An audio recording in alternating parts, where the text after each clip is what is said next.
प्रधानमंत्री मोदी ने कहा है कि पिछली सरकारों में चुनाव आयोग के लोग सांसद और गवर्नर बन जाया करते थे अपना रिटायरमेंट के बाद, जबकि मौजूदा समय में चुनाव आयोग पूरी तरह से स्वतंत्र है और यह पहले वाला चुनाव आयोग नहीं है। पहले चरण का जब चुनाव हुआ तो मतदान के आंकड़े आने में 11 दिन क्यों लग गए? क्यों उन आंकड़ों को छुपाया जा रहा है?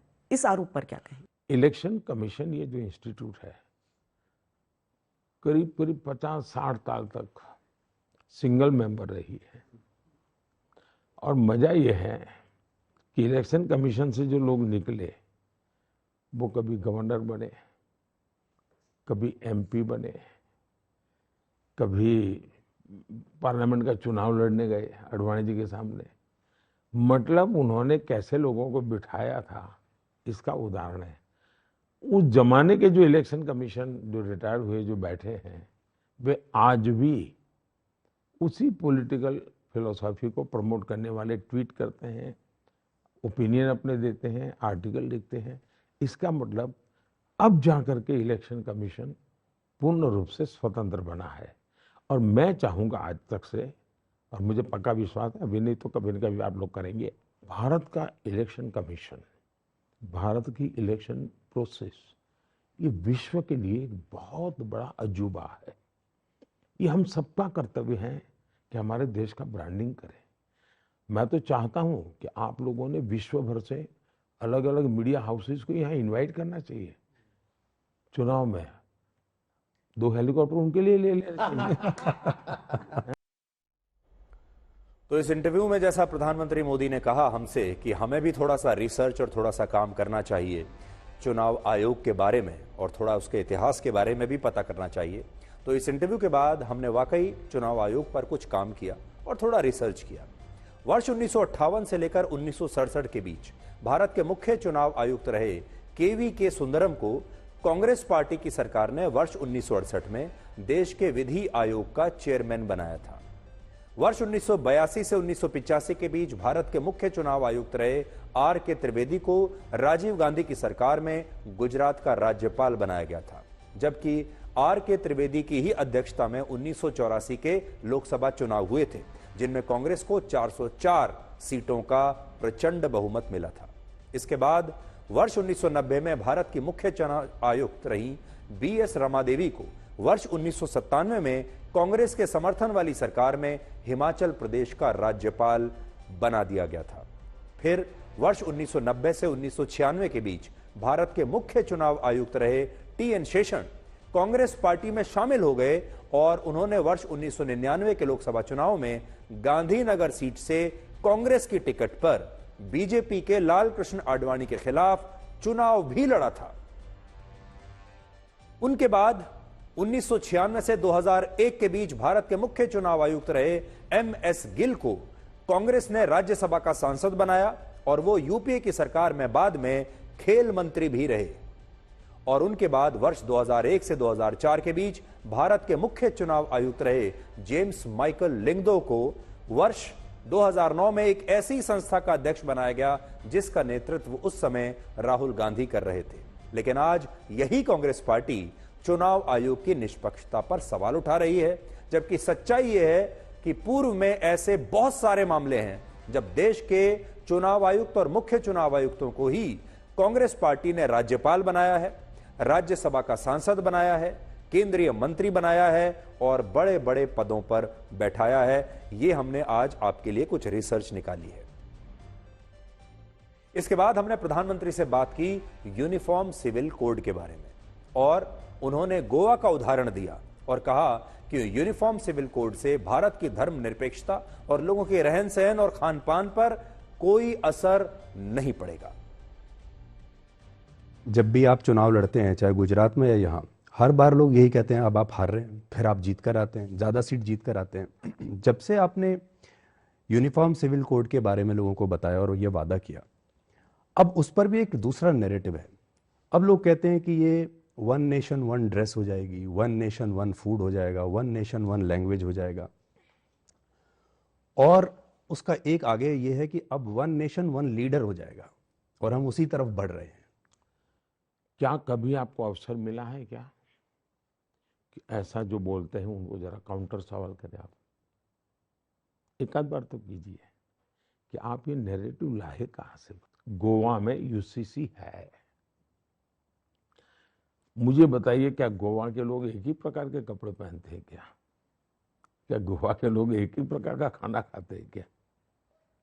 क्या मजाक बना के रखा। यूनिफॉर्म सिविल कोड इसका कोई लेना देना ही नहीं जी। भारत की सुप्रीम कोर्ट ने कम से कम 2 डजन बार कहा है कि इस देश में यूसीसी लाओ। बीजेपी ने अपने घोषणा पत्र में यूनिफॉर्म सिविल कोड को देश में लागू करने का वादा किया है और इस लिहाज से प्रधानमंत्री मोदी का आज का ये जो बयान है ये बहुत महत्वपूर्ण माना जाएगा।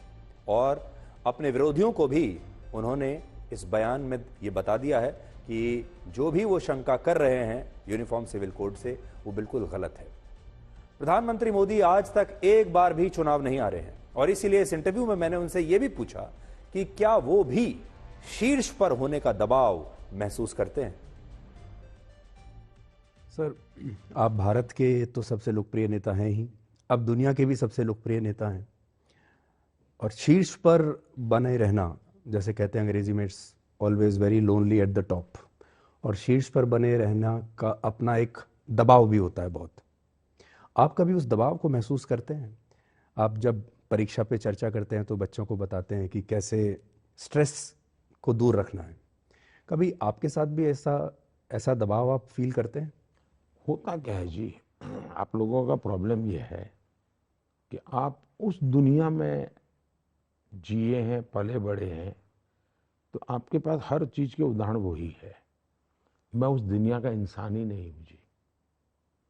आप मुझे एक अलग केस समझिए।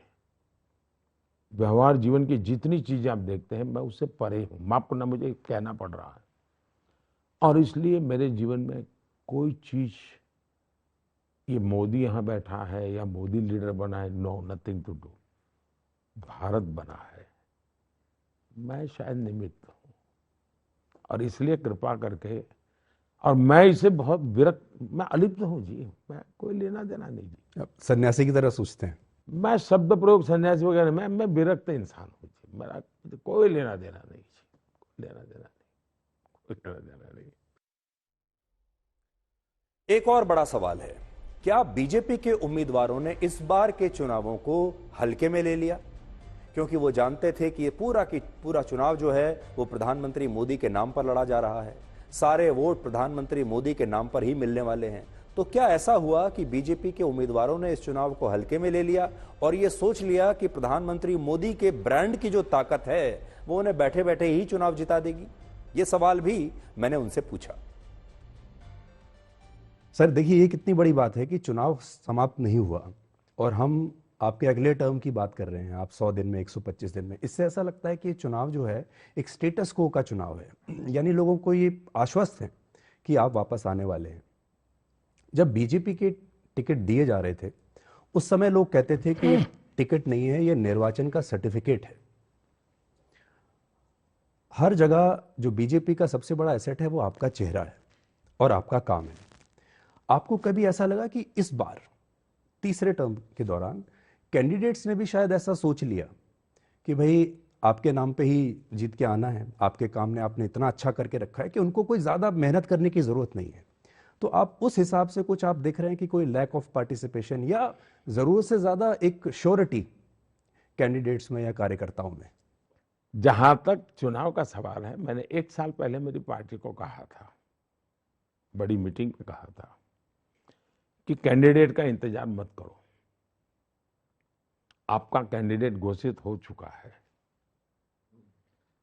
और वो है कमल। कमल ही आपका कैंडिडेट है और कोई कैंडिडेट है ही नहीं। तो 1 साल से मैं सिर्फ कमल के लिए ही काम करना तय कर चुका है। मेरी पार्टी को मैंने उस प्रकार से गैल्वेनाइज कर दिया था। तो हम कमल के लिए ही सब लोग काम कर रहे हैं। मैं भी कमल के लिए काम कर रहा हूँ, मेरे साथी भी कमल के काम, और हमारे ओपोनेंट भी कमल के लिए काम कर रहे हैं, क्योंकि वो जितना कीचड़ उछालते हैं कमल ज्यादा खिलता है। तो वो काम वो कर रहे हैं और हम कमल की बात पहुंचा रहे हैं। पर आपको ऐसा लगता है कि ये आपका सबसे कंफर्टेबल चुनाव है? ऐसा है, कभी हमने कंफर्ट जोन में जाना नहीं चाहिए। अगर ये कंफर्टेबल है तो मैं खुद चुनौती खड़ी करूंगा। देखिए, आप देखिए वो स्ट्रेट हाईवे होता है ना, वहाँ एक्सीडेंट ज़्यादा होते हैं। जहाँ कर्व आते हैं वहाँ एक्सीडेंट कम होते हैं। मैं जागरूक रखना चाहता हूँ मेरी टीम को, जगाए रखना चाहता हूँ, दौड़ाए रखना चाहता हूँ। तो मैं कंफर्ट जोन वाली दुनिया मुझे मंजूर नहीं। पर लोग भी कहते हैं कि अगर सब इतना आसान है तो इतनी मेहनत क्यों कर रहे हैं आप? मेहनत तो मैं इसको अवसर मानता हूँ जी, मेरे लिए अपॉर्चुनिटी है। जनता जनार्दन के दर्शन करना, उनकी भावनाओं को समझना, यही तो मेरी प्राण शक्ति है, ये मेरी ऊर्जा है। दूसरा, लोकतंत्र में चुनाव को हमने जीत हार के सीमित अर्थ में नहीं लेना चाहिए। प्रधानमंत्री मोदी ने यह भी कहा कि वो मुस्लिम तुष्टीकरण की राजनीति करने वालों के खिलाफ वो उनका विरोध करते हैं, वो उनके खिलाफ हैं। मुस्लिम समुदाय के वो खिलाफ नहीं है, मुस्लिम तुष्टीकरण जो लोग करते हैं उनके वो खिलाफ है। सेक्युलर एडमिनिस्ट्रेशन यानी धर्मनिरपेक्ष शासन देश में है, लेकिन अगर ऐसा है तो फिर चुनावी रैलियों में मंगलसूत्र, घुसपैठिया, ज्यादा बच्चे, इन शब्दों को लाने की क्या जरूरत है? ये विपक्ष बार बार आपको इसी मुद्दे पर घेरता है। विपक्ष का कहना है कि आप जो चुनावी कैंपेन करते हैं उसमें आप हिंदू मुस्लिम। ये बहुत ही अच्छा सवाल पूछा आपने। मैं ठीक से बताना चाहता हूं दर्शकों को। होता क्या है जी, आपने पूरी तरह सांप्रदायिक एजेंडा पर चले और मैंने उसको एक्सपोज किया, मैंने उसकी धज्जियां उड़ाई, मैंने उस पर आरोप लगाए, तो जो मूल बात थी उसको उनकी इकोसिस्टम हटा देती है। और आप लोग भी उस इकोसिस्टम के इतने प्रेशर में जीते हैं, आप भी फिर उसको हाथ नहीं लगाते हैं। फिर आप मेरी ही बात को लेकर के चलाते हैं, तो आपको लगता है मैं मुसलमान बोला। बात ये नहीं है जी। मुद्दा ये है कि उन्होंने अपने मैनिफेस्टो में लिखा है कि अब वो कॉन्ट्रैक्ट सिस्टम में भी माइनॉरिटी को लाएंगे, ठेका माइनॉरिटी को दिया जाएगा। अगर मैं उस ठेके का विरोध करता हूं, पद्धति का विरोध करता हूं, वो मैं सेकुलरिज्म कर रहा हूं। लेकिन चूंकि मुझे उसमें माइनॉरिटी शब्द बोलना पड़ता है, चूंकि मुझे उसमें मुसलमान शब्द बोलना पड़ता है, चूंकि मुझे उसमें अल्पसंख्यक बोलना पड़ता है, तो आप मीनिंग निकालते हैं कि मैं कुछ हमला उन पर कर रहा हूं। मैं उन पर हमला नहीं कर रहा हूं, मैं उन पर कर रहा हूं जो पॉलिटिकल पार्टियां हैं, जो भारत के सेकुलरिज्म की धज्जियां उड़ा रही है, जो अपीजमेंट का पॉलिटिक्स कर रही है। आज पूरी डिबेट देखिए, हमारी तरफ से हमने न कहीं हिंदू मुसलमान किया है, उनके मैनिफेस्टो को समझाने के लिए को हम समझा रहे हैं कि ऐसा ऐसा। अब उसमें हम संकोच नहीं करते हैं, हम संकोच होकर के भी मुसलमान बोलेंगे तो पता नहीं हम पर थप्पा लग जाएगा, न बोले। मैं मुसलमानों को समझा रहा हूँ, ये तुम्हें मूर्ख बना रहे भाई, 75 साल से मूर्ख बना रहे, तुम क्यों मूर्ख बन रहे हो? और मैं बुद्धिमान मुसलमानों को कहता हूं जरा समझो भाई, क्या मिला तुम्हें? अच्छा, धर्म के आधार पर उन्होंने देश तो ले लिया, क्या वो देश मदरसा से चल जाएगा क्या? तो आपने कहा आप कभी हिंदू मुस्लिम नहीं करेंगे, आपका ये काफी। मैं हिंदू मुस्लिम न कभी किया है न करता हूं, लेकिन अगर 3 तलाक गलत है वो मैं कहता हूं तो मैं मुसलमान विरोधी हूं, ऐसा अगर आप मुझे लेबल लगा देते हैं तो आपकी मजबूरी है, मेरी मजबूरी नहीं है। तो यहां प्रधानमंत्री मोदी ने एक बहुत बड़ी बात कही है जो कि पूरे देश को स्पष्ट होनी बहुत जरूरी है, और आज उन्होंने ये साफ साफ कहा है। आपने भी देखा होगा कि उन्होंने पहले एक बयान दिया, उसके उस बयान पर बड़ा विरोध हुआ, फिर उन्होंने कहा कि वो कभी हिंदू मुसलमान नहीं करते, उसको लेकर भी बड़ा विवाद होता रहा। असल में वो कहना क्या चाहते हैं?